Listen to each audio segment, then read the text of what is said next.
We are very happy to start with our first panel discussion of the day. And the theme for this year is Justice for All. This panel, I think, is one which speaks directly to the theme of justice for all, inclusivity, things that we are uncomfortable to talk about on, how technology sort of works along the lines of certain kinds of privileges. So what do we do with technology? How do we make it inclusive? There are basically three main points I want to kind of put forward to start this kind of wonderful panel. We've got great speakers here. The first one actually has to do with the politics of algorithms itself. So for instance, like I wanted to kind of talk about, which is very important to talk about right now, the conflict in Palestine, for instance. There was a lot of people on Instagram who were like, you know what, we want to express solidarity to the Palestinian people. Very quickly they realized that the moment you put the Palestinian flag, the algorithm was cutting down your reach. So then Instagram and internet, as it always happens, found a solution. It was such an ingenious little thing that, we are going to take a slice of watermelon, which is an emoji, which has the same colors as the Palestinian flag, and that is a way of, bypassing the blocks that the Instagram algorithm is putting. And everyone was very congratulating themselves. So you start then seeing the idea of online activism from immediately a point of tremendous disadvantage. So what they're doing is, at a very high level, these decisions are being taken which are changing the way we are consuming discourse itself. Which also brings me to my second point, which is about what is it that we are actually activisting online? What are these modes of resistance and activism? So a lot of digital activism, even discounting for the algorithms, is a sort of a performance which is directed very inwards for the Savarna ecosystem. And then the third point, why are you even interested in activism? Consumption is also a path to redemption. If I don't feel guilty, how can I redeem myself? And when I talk about this digital space, I just do not have to think about the year that I am in, that is 2024.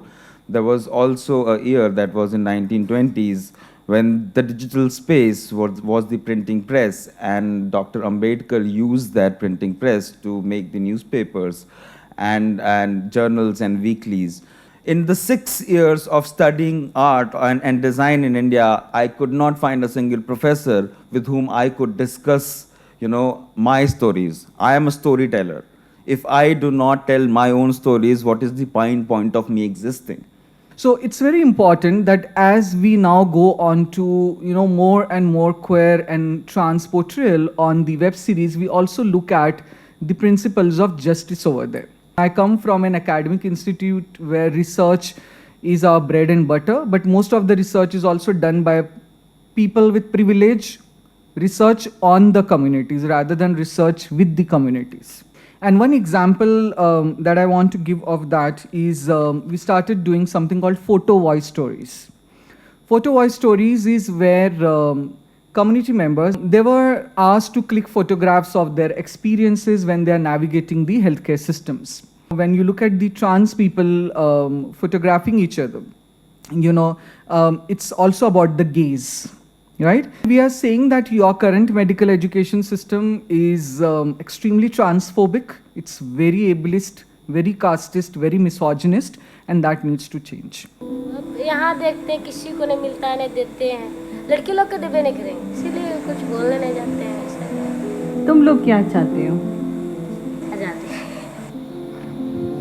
जब मैं 2012 में मैं खबर लहर में जुड़ी थी तो शायद उस समय पर मुझे न्यूज़ क्या होती है नहीं पता था, बट हमें ये नहीं पता था कि अगर स्कूल में मिड डे मील नहीं मिल रहा है तो वो कहाँ पर लिखा है, किसको बताएं, कौन लिखेगा इसके बारे में, और ये खबर क्यों नहीं आ रही है, या मिड डे मील में कीड़ा निकल रहे हैं तो इसका जिम्मेदार कौन है। जब मोबाइल फ़ोन आया तो काफ़ी खुशी थी और काफ़ी डर भी था कि ये कैसे होगा, बिगड़ जाएगा, कैसे करेंगे, इसकी भरपाई कैसे कर पाएंगे।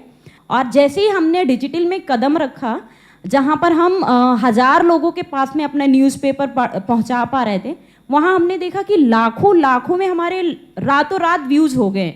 चंबल एकेडमी हमारे एक चंबल मीडिया का वर्टिकल है, खबर लहरिया का एक वर्टिकल है, जहाँ पर हम आज पूरी तरह से ऑनलाइन पत्रकारिता का कोर्स देते हैं. I strongly feel that an online space is a reflection of offline space. The patriarchy, gender, caste, class, everything we see there, the privilege, everything we see in an offline space is actually convert. It's like a mirror image in online.